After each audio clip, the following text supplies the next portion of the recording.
Muchísimas gracias, muy buenas tardes a todos y todas. Un placer estar esta tarde compartiendo con ustedes. Desde la Cámara Costarricense de la Construcción y desde el BIM Costa Rica nos complace muchísimo pues arrancar con nuestro primer webinar del año. Ustedes saben, el BIM Costa Rica se ocupa de ofrecer material y contenido de alta calidad para toda nuestra audiencia, para todos nuestros asociados y público en general afín e interesados en la transformación digital del sector de la construcción. Así que muy entusiasmados y muy contentos de estar el día de hoy con la empresa asociada al BIM Costa Rica Más.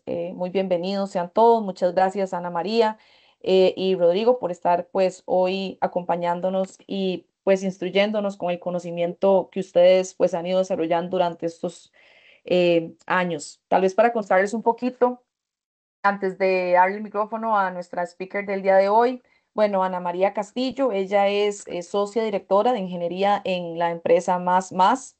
Ella es ingeniera civil, graduada de la Universidad de Costa Rica y cuenta con más de 15 años de experiencia pues en el campo de la ingeniería, en la construcción. Ha acumulado más de 85.000 metros cuadrados, perdón, de construcción y bueno, se inició desde el 2015 en su campo de la consultoría BIM. Durante este tiempo ha estado a cargo de diferentes proyectos de uso mixto, residenciales, industriales, de hotelería y ha sumado pues muchos metros cuadrados de experiencia que sin duda hoy nos sentimos súper complacidos de que los esté compartiendo con nosotros. Ella cuenta con varias certificaciones como CM BIM de la Asociación de Contratistas Generales de los Estados Unidos, también es Certified Information Manager Practitioner según la norma BIM ISO 19650 y también la certificación en Autodesk Certified Professional en Revit para el diseño for Architectural Design. Entonces, nos sentimos súper complacidos. Ana María, de tenerte hoy acá, por favor, pues te regalo el micrófono para que pues arranquemos con el webinar, tal vez como tema nada más logístico para todos nuestros asistentes. Vamos a tener la exposición por parte de Ana María de su caso de estudio y posteriormente tendremos un espacio para preguntas y respuestas, por lo que les agradecemos que puedan irlas dejando en el chat o las tengan por ahí anotadas y posteriormente pues estaremos intercambiando ese espacio de preguntas y respuestas con todos ustedes. Nuevamente gracias. Síganos en nuestras redes sociales, en LinkedIn, para que puedan pues enterarse de los webinars y todas las actividades que vamos a tener este año y de antemano, pues muchísimos éxitos en todos esos proyectos y en toda esa transformación que sé que están haciendo cada quien desde sus empresas, desde sus ejercicios profesionales, académicos, universidades, organizaciones públicas que también nos acompañan. Así que bueno, sin más, te cedo la palabra, Ana María, y quedamos acá pues atentos a aprender muchísimo esta tarde. Muchas gracias, Gabriela. Gracias a todos por conectarse hoy y cederme un rato de su agenda del día. Si nosotros somos más, somos una empresa especializada en BIM, en diseño y construcción virtual y tecnología para el sector de arquitectura, ingeniería y construcción. Hoy les traigo el caso de estudio de integración de usos BIM, donde se realizaron varias aplicaciones de BIM, digamos, tenemos el levantamiento, todo un proceso de coordinación y modelado BIM para la fabricación de edificaciones complejas.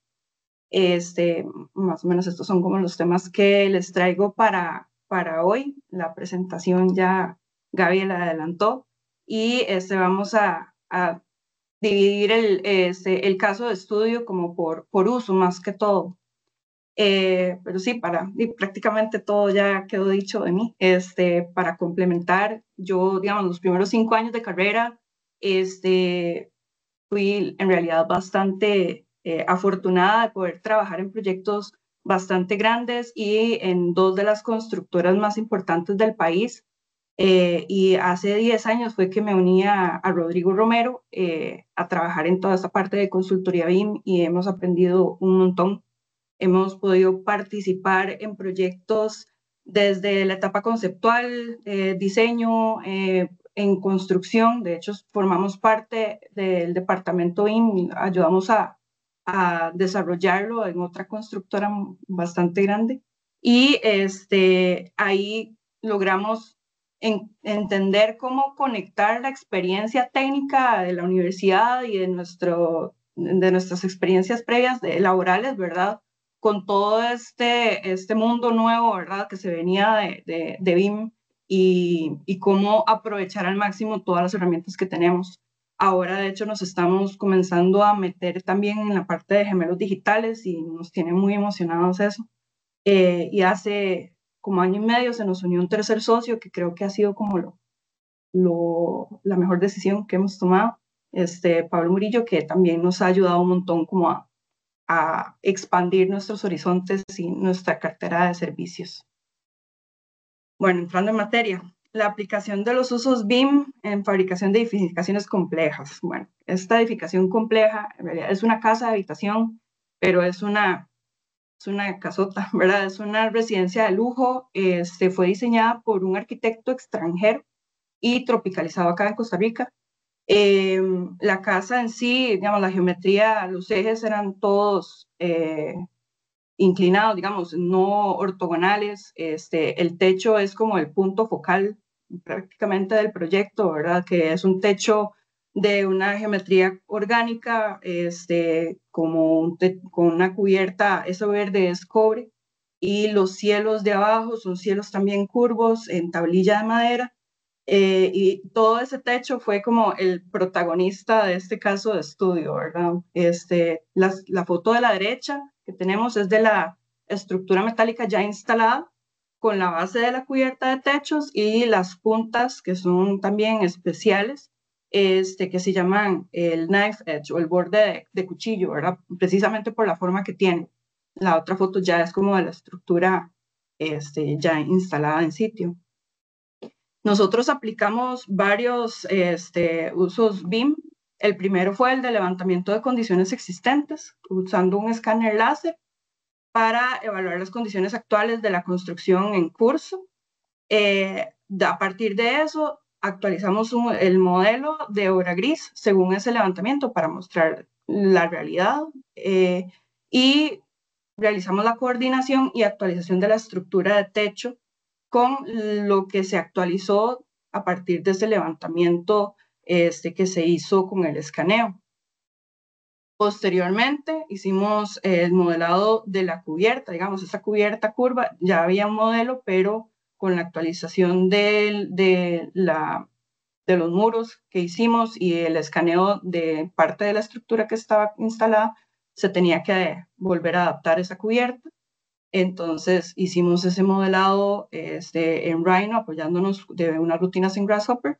Y además de eso, también realizamos el modelado de la estructura secundaria de techos, que eran como los clavadores y ese knife edge también, para completar todo ya la estructura de techos. Y eso lo hicimos igual apoyados de Grasshopper también. Por último, con el contratista de estructuras metálicas, trabajamos en conjunto para hacer todos los planos de taller, utilizando unas rutinas en Dynamo para poder hacerlo un poco más rápido en Revit y que tuvieran la documentación necesaria para fabricación de esa estructura.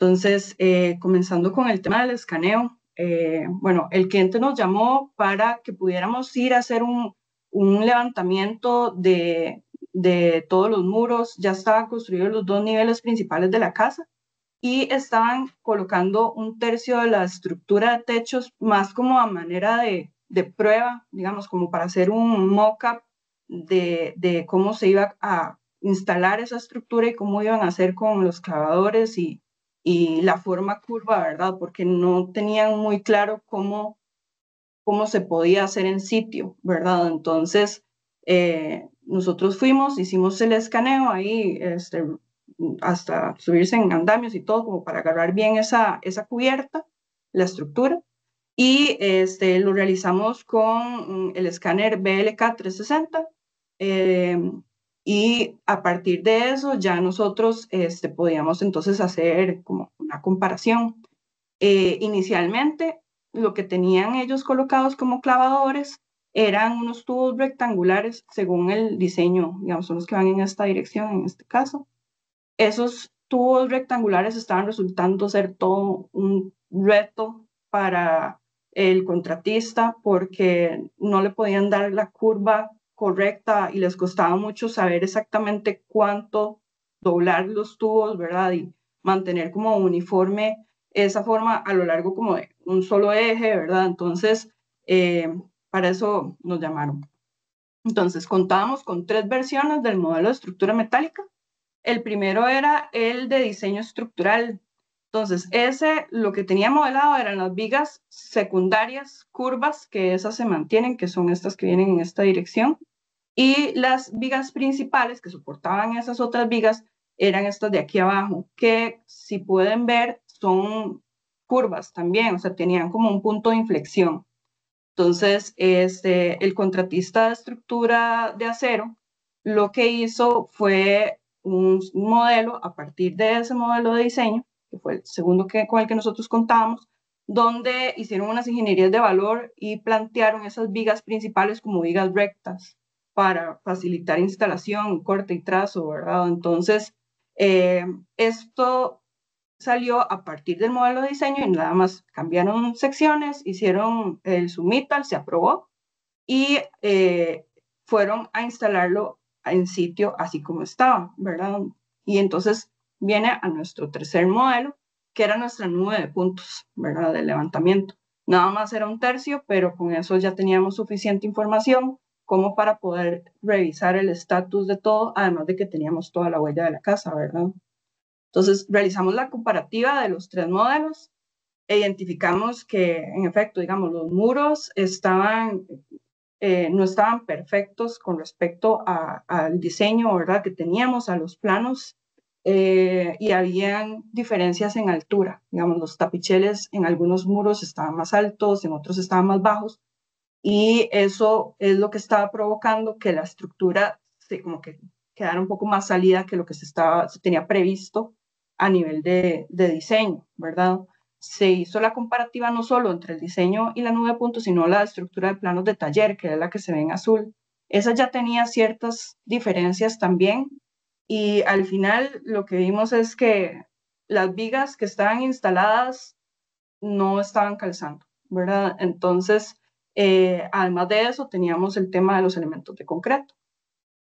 Para esos elementos de concreto, nos solicitaron actualizar el modelo estructural y dejar como aislados nada más los muros y columnas y todo, y quitar de hecho la parte de la estructura metálica que ya no aplica, para poder tener un reflejo as built de lo que se estaba construyendo en sitio, ¿verdad? Entonces, hicimos esa actualización, y cuando ya colocamos la estructura del contratista general, comenzamos a ver esos puntos de problemas que ellos tenían, ¿verdad? Entonces, primero había que actualizar el tercio de la estructura que ya estaba instalada, ¿verdad? Y ver cuáles de esos tramos ya no aplicaban, había que bajar y cortar tal vez, o disminuir, no sé, la altura de los tubos que soportan la estructura, o de más bien agregarle más altura, cambiar la ubicación de los apoyos, ¿verdad? Entonces,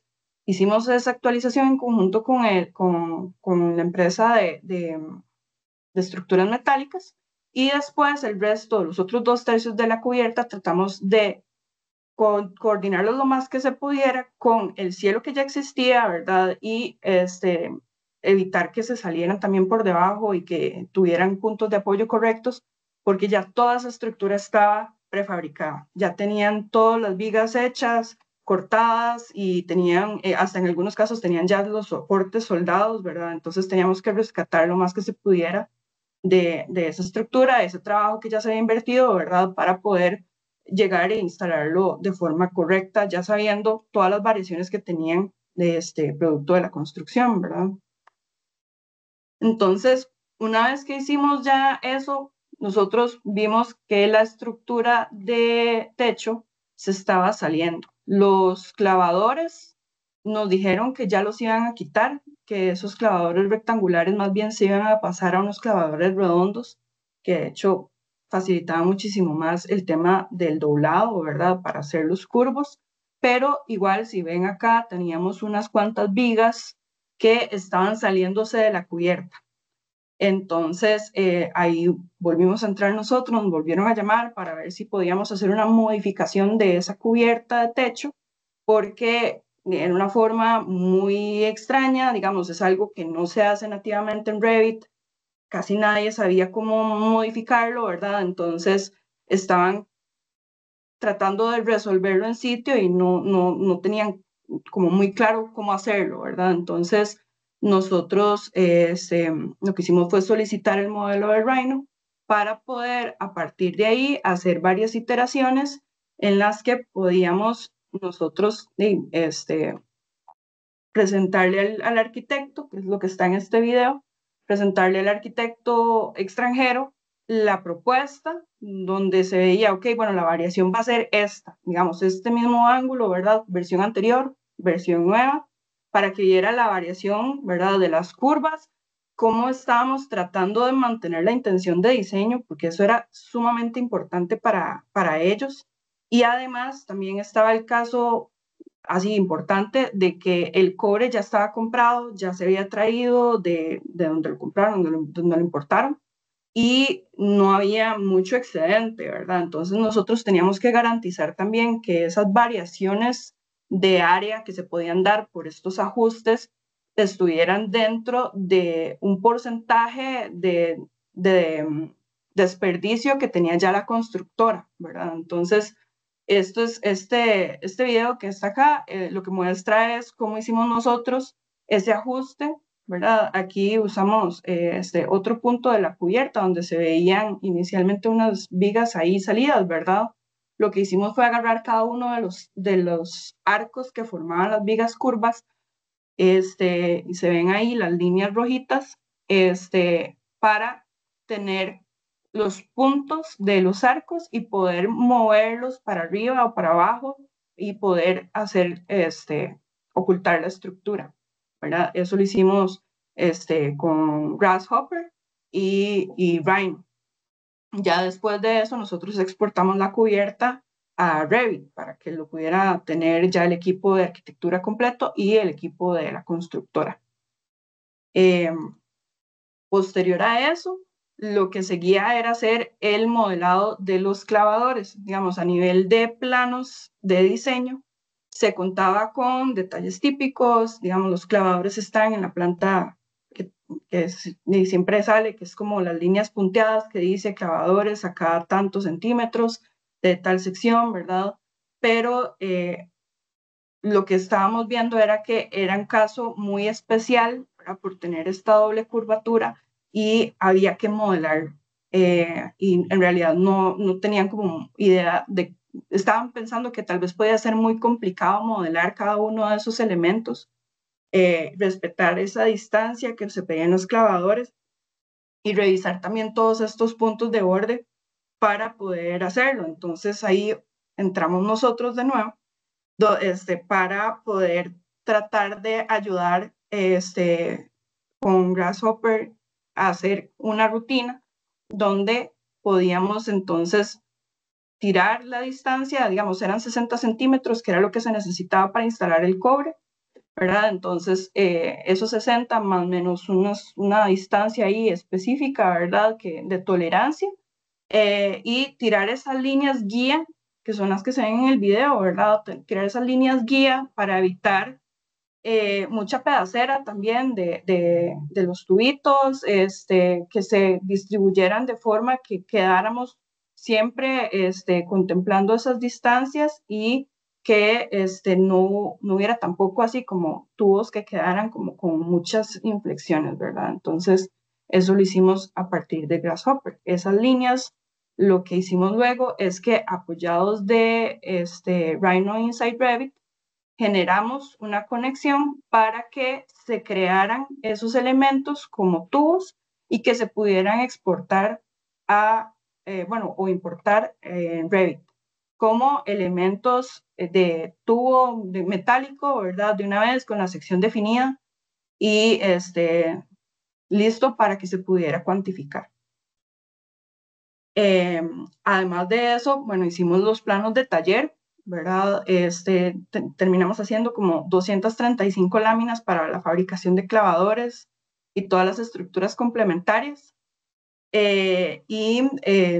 En conjunto con el contratista de estructuras metálicas, estuvimos viendo que no tenían idea de cómo subir tampoco, cómo trazar eso arriba, ¿verdad? A nivel de cubierta. Entonces, la imagen que tenemos acá muestra, definimos un clavador central donde ese era nuestro eje a nivel de cubiertas, era el eje de referencia. Tenemos también plantas que están acotando cada uno de los otros clavadores para que una vez que se proyectaban hacia la cubierta, ¿verdad? En la curva se pudiera respetar al máximo esa distancia de 60 centímetros. Y ese eje primero comenzaban trazándolo en el entrepiso, estaba acotado a los ejes principales que venían como perpendiculares a los clavadores, pero en algunos casos estaban en un vacío o en una doble altura o así, entonces no tenían como facilidad de verlos muy bien, entonces por eso hicimos uno nuevo. Se trazó ese eje central, ellos lo tiraron hacia nivel de cubierta y ya con eso sí pudieron ir colocando adecuadamente esos clavadores. Este es un ejemplo de los planos de taller que hicimos, de los clavadores. De hecho, tenemos un montón de cotas aquí con respecto a un punto de referencia porque esta era la información que utilizaban para ir doblando los tubos en planta, digamos, lo tenían en parte de producción, agarraban el tubo y entonces sacaban esas cotas, iban ajustando la curvatura de cada uno de esos clavadores. También, bueno, aprovechando las líneas modelo que se habían sacado de Grasshopper, ¿verdad? Para hacer los clavadores, esas mismas líneas se exportaron a Revit y entonces aprovechamos Dynamo para que a partir de esas líneas modelo se generaran secciones de cada uno de esos clavadores para poder hacer precisamente estas secciones de aquí, ¿verdad? Entonces cada uno de los clavadores tenía su sección ya con la nomenclatura correspondiente y para acomodarla en las plantas y proceder con el detallado, ¿verdad? Y luego el borde de la cubierta era otro tema. Teníamos los clavadores, sacamos los planos y luego había que definir ese borde. Inicialmente lo que se tenía, voy a volverme un toque aquí, a esto, no, aquí. Yo les comenté que había un detalle típico de el knife edge. Ese detalle prácticamente lo que veía era en los casos en donde teníamos una viga curva que llegaba prácticamente al borde, entonces lo que había que agregar era como una plaquita nada más en cuña que llegara como a cerrar. Y en otros casos que quedaba un poquito remetida, se ponía un cabo a tubo y se agregaba la placa. Lo que estuvimos viendo es que en todos los ejes teníamos una particularidad especial, ¿verdad? O sea, eran temas completamente individuales. Teníamos en los bordes donde no hay vigas curvas, lo que teníamos eran las principales que llegaban más bien en el otro sentido. Había que hacer una extensión muchísimo mayor y había que revisar temas de atiesadores o algunos elementos adicionales a los que ya estaban incluidos en el detalle típico. Entonces, por dicha, tuvimos el acompañamiento del diseñador estructural en todo momento para poder hacer las modificaciones. Entonces, se veía con el contratista de estructuras metálicas y ellos sometían a aprobación la información y el ingeniero estructural aprobaba. Entonces, al final, digamos, aquí creo que se puede ver el caso donde se pone la extensión de un tubo, teníamos la placa, esa placa lo que hacía era soportar la canoa, entonces, dependiendo de dónde estuviéramos en la canoa que iba con pendiente, teníamos esas dimensiones, ¿verdad? Y la inclinación. Entonces, también era único. Había que colocar a ambos lados de la canoa para sostener justamente esa figura, un clavador curvo, ¿verdad? En cada lado. Teníamos un clavador perimetral, que es este de acá, y luego había otro tubo redondo de 6 pulgadas, que es este gris, que de hecho ese estaba también planteado para que fuera curvo, pero como era muchísimo más grueso, grueso y de mayor tamaño, iba a ser mucho más difícil hacerle la curva. De hecho, le sugerimos al contratista, le dimos una sugerencia de ingeniería de valor de hacer esos tramos de ese tubo de 6 pulgadas rectos, que quedaban completamente ocultos, y se ahorraron un montón de dolores de cabeza.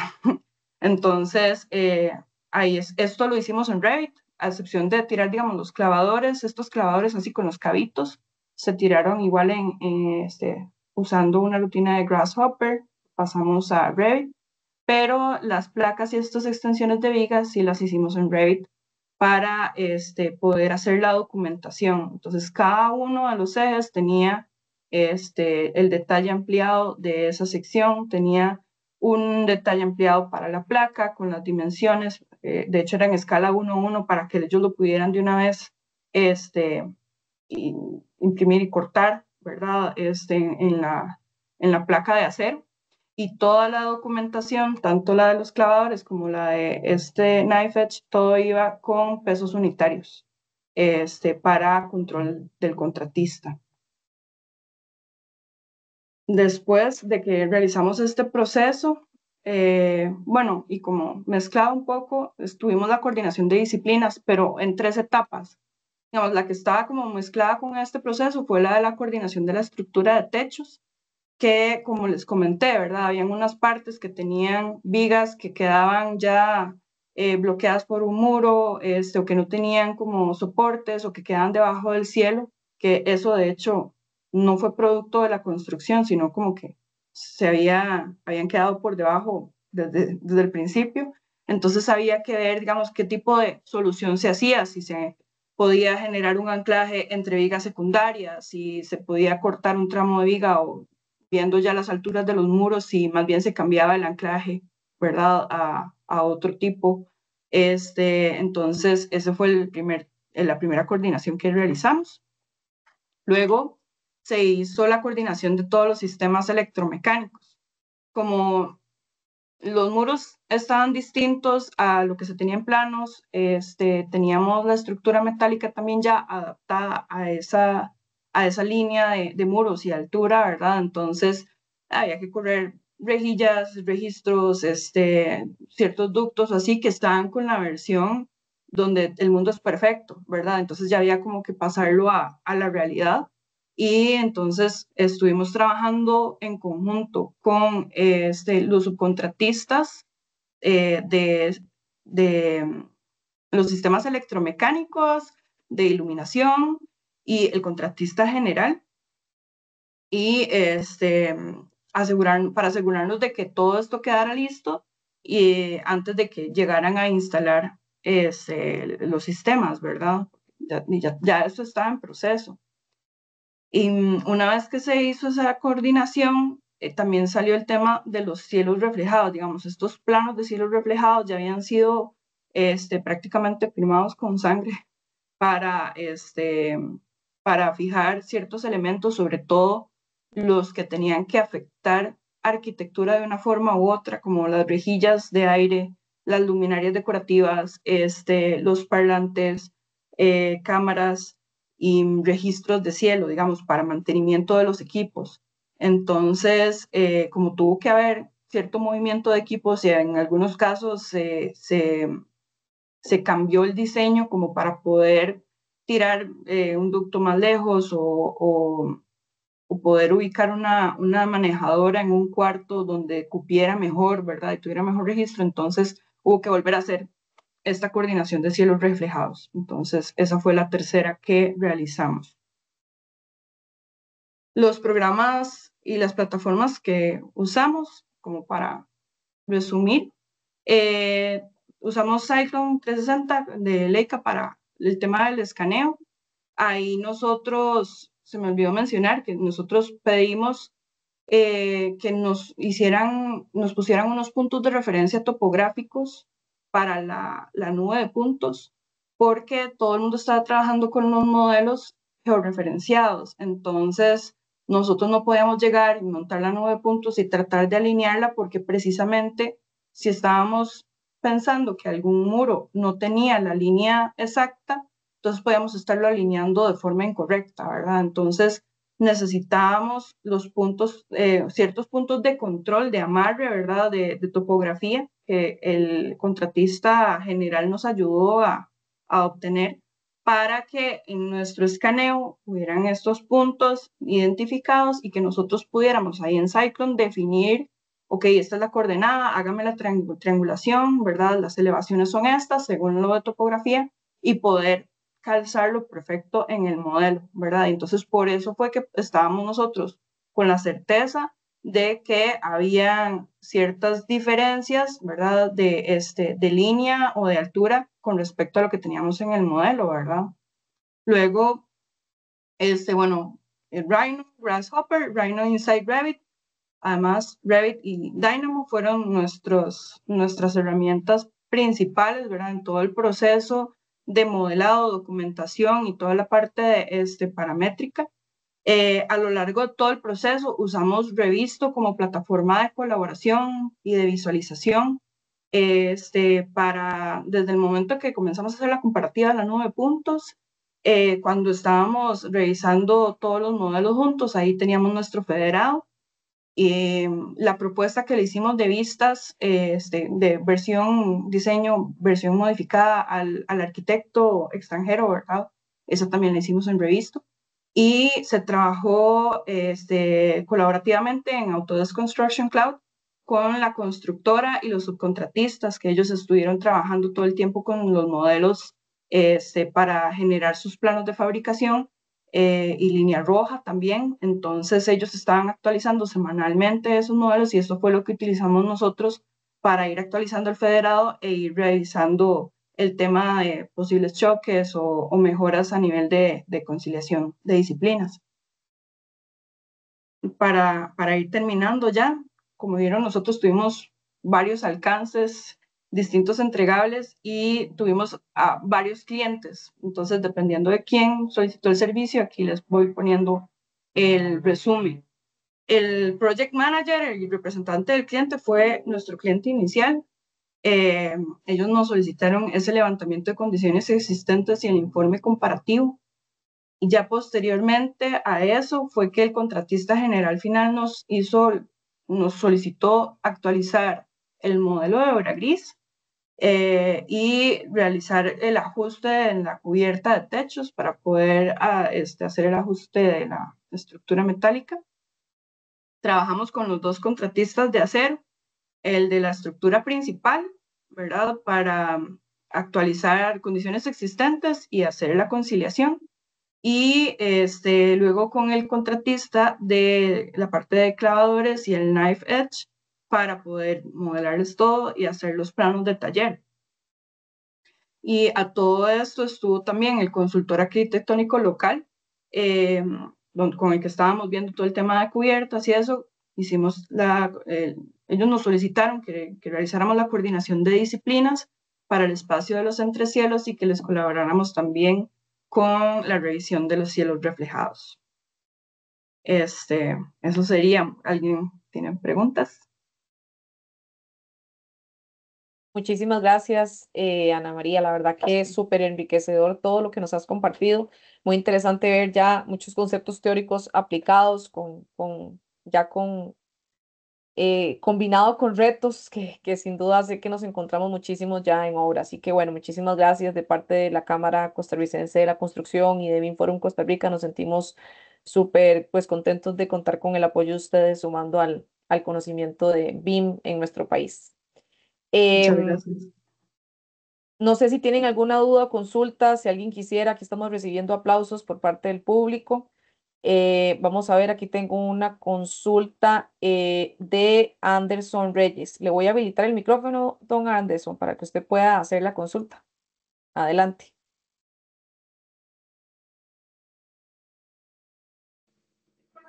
Hola, ¿y me escuchan? Sí, Sí, te señor, le escuchamos. escuchamos. Bueno, hola a todos. Ana, buenísima la exposición. Gracias. Tengo una duda respecto al tema de la complejidad de la geometría. Disculpen que, bueno, es algo tal vez muy técnico y aburrido tal vez para algunos. Este, La complejidad de la geometría a veces provoca que Revit no te interprete los elementos como si fueran nativos, no los maneja, entonces no te genera la geometría. Cuando estás haciendo ese trasiego de información, digamos, de Rhino a Revit, ¿fue como un tipo de direct shape o un elemento totalmente editable, nativo? ¿Revit lo interpretó o se quedó corto? ¿Cómo les fue con eso? Bueno, hicimos varias iteraciones. Sí, sí, quedó como no editable en Revit. Precisamente por eso costaba un montón ya en Revit llegar y hacerle algún cambio. Entonces, cada vez que había que hacer una modificación, volvíamos otra vez a Rhino y sobreescribíamos esa parte de la cubierta. Precisamente por eso que vos decís, ¿verdad? Revit como que no le gusta que uno no sea cuadrado, ¿verdad? Ujú, ujú. Pero Ok, sí. buenísimo. Sí, era eso nada más para ver si me había perdido de algo más. Muchas No, gracias. ojalá. Ok, con gusto. Muchísimas gracias, Anderson. Tengo una pregunta en el chat. Dice, bueno, primero una felicitación, dice magnífica exposición, muchísimas gracias. ¿Cuál fue el formato de intercambio entre plataformas? ¿Se usó IFC? No, Revisto lee cualquier formato, entonces nosotros exportamos directamente desde Revit y desde Rhino a Revisto todos los modelos. De hecho, también teníamos unos modelos que se habían hecho con Autodesk Advanced Steel, ¿verdad? Los de la estructura metálica principal, y esos también logramos, bueno, los habíamos exportado directo a Rhino, a Revisto, perdón, pero no tenían las coordenadas compartidas, entonces terminamos jalándolos a Revit y de ahí exportándolos a Revisto. Muchas gracias. Corte comercial es que a los asociados del BIM Costa Rica tienen un descuento en la adquisición de Revisto, así que si les interesa pueden contactarnos por ahí y con todo gusto les ayudamos a los que son socios del BIM Forum y los que quieren ser socios también, pues invitados a formar parte del grupo. Tengo acá una mano levantada de, vamos a ver el nombre, Juan José. No sé si era esa la pregunta, que vi que ya la pusiste acá en el chat, o si quisieras ampliar algún otro punto, Juan José, adelante, te acabo de habilitar el micrófono, por favor.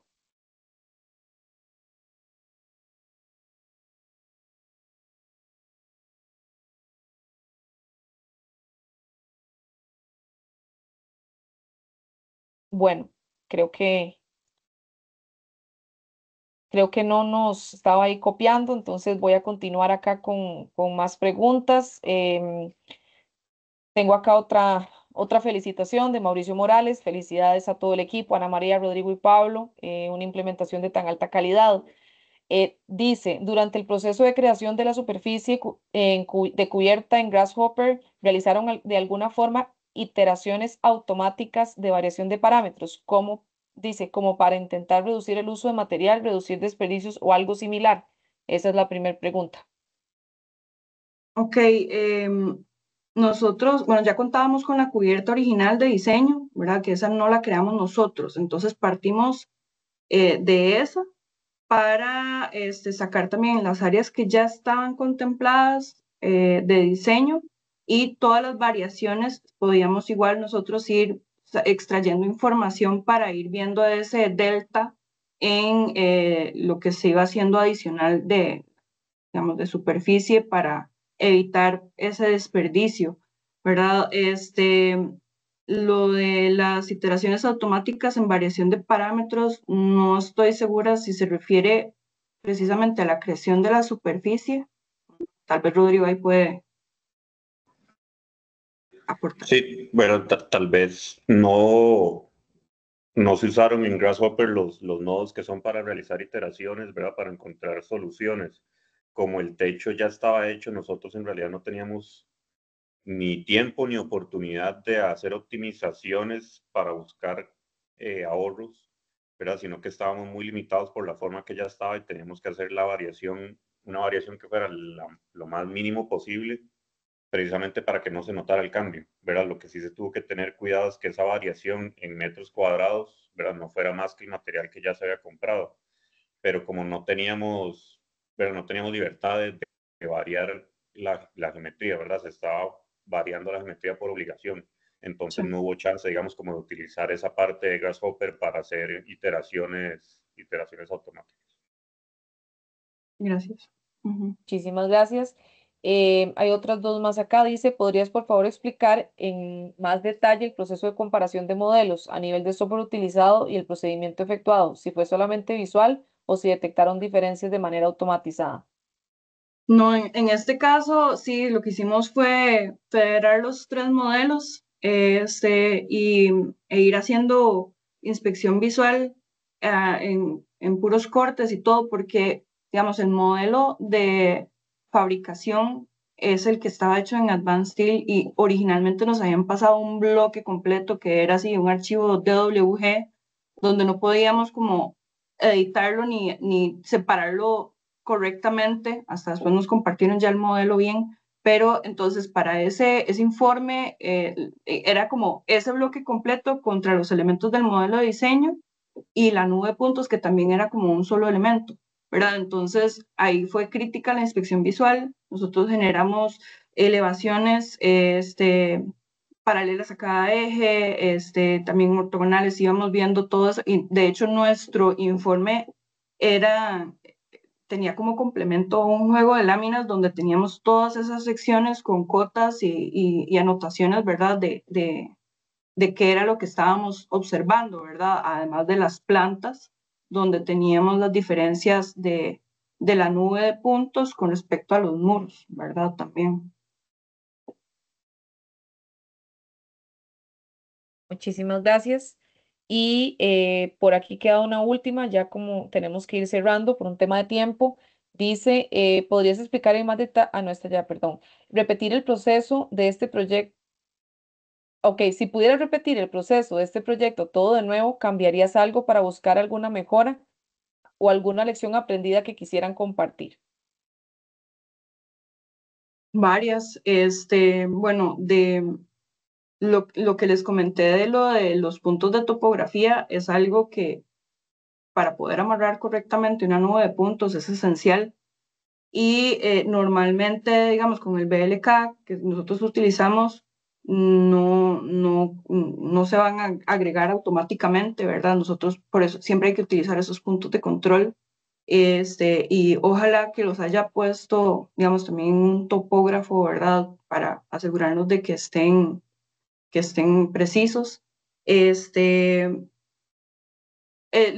creo que tal vez lo que pasó en este proyecto fue que varias de las cosas se habían quedado como para resolver en sitio, de diseño para resolver en sitio, ¿verdad? Entonces, cuando comenzaron a tratar de hacerlas ya ahí, ¿verdad? Y se dieron cuenta de que, bueno, es algo que no se ha hecho antes, que no tenemos nosotros como experiencia previa y todo, ¿verdad? Ponerse a inventar cuando ya todo está en marcha, tal vez lo mejor era como frenar un momento, ¿verdad? Y tratar de resolverlo primero antes que ponerse a gastar un montón de recursos que después se tuvo que desinstalar parte de esa estructura, por ejemplo, y así para poder hacerlo ya después bien, ¿verdad?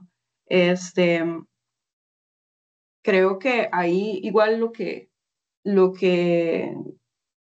nos dio a nosotros un montón de aprendizaje fue el poder experimentar cómo jugar con esa línea, ¿verdad? De hasta dónde podemos nosotros hacer algo y dónde no, ¿verdad?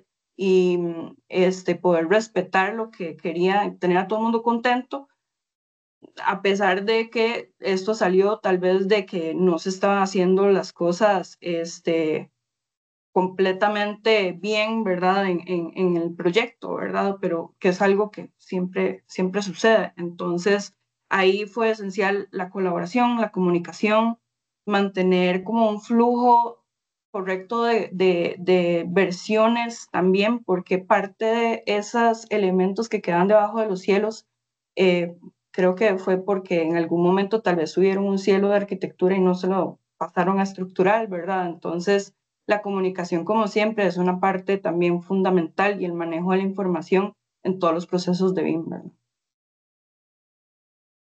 Muchísimas gracias. Voy a tomar las últimas dos consultas. para cerrar. Esta dice que es de Stephanie Bracho, si no me equivoco, ella es una amiga de nuestro grupo de Binforum Latinoamérica, de Paraguay, si no me equivoco, ¿no? Excepto que exista otra Stephanie Bracho Tica. Ahí me está confirmando que sí, bienvenida, encantada que estés por aquí, Stephanie. Como ustedes ven, nuestros webinars tienen alcance internacional y eso es algo que nos encanta siempre. Bienvenida y ya puedes venirte aquí a conversar con los amigos de más. Te invitamos a Costa Rica desde ya. Dice, ¿cuántas estaciones colocaron para levantamiento con nube de puntos? ¿Qué dificultad se encontraron en el campo? Esa es la primera pregunta. Ok, bueno, así de estaciones fue hace bastante, no lo tengo, no lo tengo a mano, pero vamos a ver, digamos, Rodrigo sí lo tiene ahí. Sí, ¿verdad? En realidad el equipo de topografía de proyectos ya tenía varios puntos de control puestos por todo lado.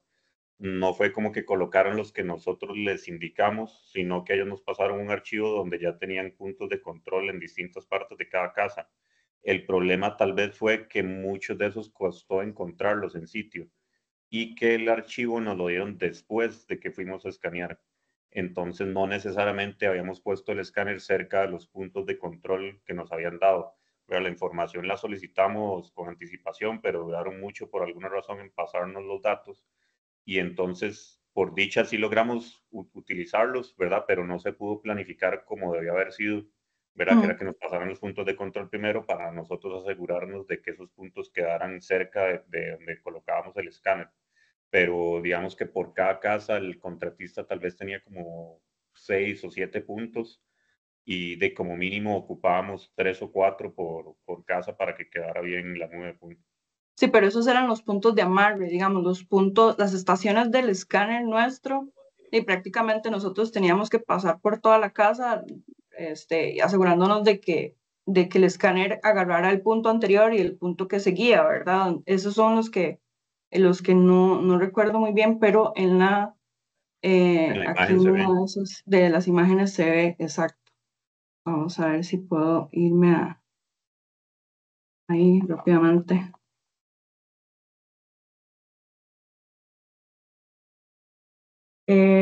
Por lo menos se ve las del segundo nivel, estos de acá, ¿verdad? Que teníamos una, de hecho por aquí había otra, 2, 3, 4, 5, 6, 7, 8, 9, 10, 11, 12, por aquí había más, 13, 14, 15, 16, digamos que tal vez unas casi 20 en este nivel, ¿verdad? Y digamos de condiciones especiales de esta casa, todas estas curvas y mientras más muros que encontremos y todo, ¿verdad? Había que hacer como dentro del cuarto, un toquecito afuera del cuarto, luego moviéndose ahí por el pasillo, ¿verdad? Entonces, en el nivel inferior había más muros, esta zona era como más abierta, ¿verdad? Entonces, en el nivel inferior tuvimos que hacer más estaciones del escáner. Muchísimas gracias. Y aquí hay una última, dice, en el proceso de coordinación, ¿qué dificultad encontraron para comunicarse y coordinar los distintos agentes y que el traspaso de información eficiente, supongo que fuera eficiente para todas las partes? Ay, la dificultad era el tiempo, digamos, eso fue como nuestro mayor punto como de presión para todos, ¿verdad? Entonces, en algunos casos, cuando teníamos que hacer una reunión de coordinación, había algún tema que pasó en sitio, ¿verdad? Ese servicio lo dimos de forma virtual y entonces a veces simplemente los ingenieros no podían conectarse, por ejemplo, porque tuvieron una emergencia en sitio o algo así. Entonces, igual tratábamos como de mantener esa actualización. De hecho, no se hacía semanal, sino se hacía cada 2 o 3 días, digamos, se hacía 2 veces por semana, precisamente como porque ya estaba en construcción, ¿verdad? Y no podían tampoco como frenar, esperar que todo estuviera perfectamente conciliado. Entonces, creo que esa fue como la mayor dificultad, lograr ir contra el tiempo, ¿verdad? Para ir sacando espacios. Entonces, de hecho, lo que hicimos fue trabajar con el cronograma para poder ir liberando los espacios según lo iban necesitando en la construcción, ¿verdad? Y lo que hicimos fue utilizar el ACC y Revisto, y en Revisto todos tenían un usuario, se les asignaba el issue, ellos podían conectar Revisto directamente con Revit para poder ver ese issue en 3D, en Revit, y poder hacer la modificación correspondiente.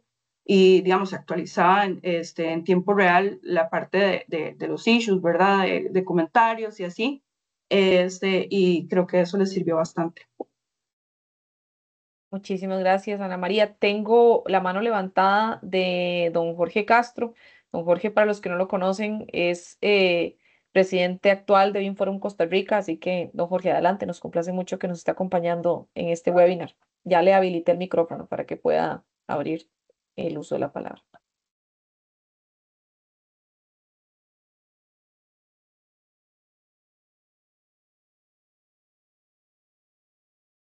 Creo que tiene No, que quitar o sea, tiene que activar el micrófono. ahí está. Ahí estamos. Ajá, Sí, sí, ahí lo ahora sí. escuchamos. Ok, ok. Muy buenas tardes a todos y muy buenas tardes a Ana María. Agradecerle primeramente la presentación, tanto a vos como a tus compañeros de Grupo Más. Es una presentación de un proyecto complejo, lo cual nos da la posibilidad de compartir aspectos de muy alto nivel en esta tarde, pero también agradecerle a los participantes que con sus consultas enriquecen la dinámica y nos ayudan como BIM Forum a potenciar nuestros objetivos en cuanto a la divulgación de la metodología y también en el tema de la mejora continua de la implementación de la metodología en la industria de la construcción y en todas las empresas que están activas con el tema actualmente. De manera que esto nos motiva a seguir adelante con actividades de este tipo, las cuales son abiertas y gratuitas. Y como les decía, los objetivos son hacer nuestro aporte dentro de la metodología BIM y nuestro aporte a la industria de la construcción que tanto lo necesita a nivel mundial y específicamente en nuestro país. De manera que muchísimas gracias, Ana María, y a todos los participantes. Con mucho gusto. Muchísimas gracias, don Jorge. Y bueno, con esto creo que damos cierre a nuestro primer webinar, que creo que, bueno, todo un éxito. Gracias a las casi 70 personas que estuvieron conectadas, nos sentimos súper contentos de poder compartir, como dije, información de mucho valor para todos. Ahí en pantalla tienen los contactos de más para que puedan, pues, ahí contactarlos y hacerles consultas y demás y eventualmente pues contratar los servicios de ellos. Ya vieron que son pues profesionales de mucho nivel y que sé que le agregaría muchísimo valor a sus proyectos. Así que pues nada, BIMForum siempre a las órdenes de todos ustedes y la Cámara Costarricense de la Construcción. Que tengan una excelente tarde. Muchas gracias. Buenas tardes a todos. Hasta luego. Gracias, hasta luego.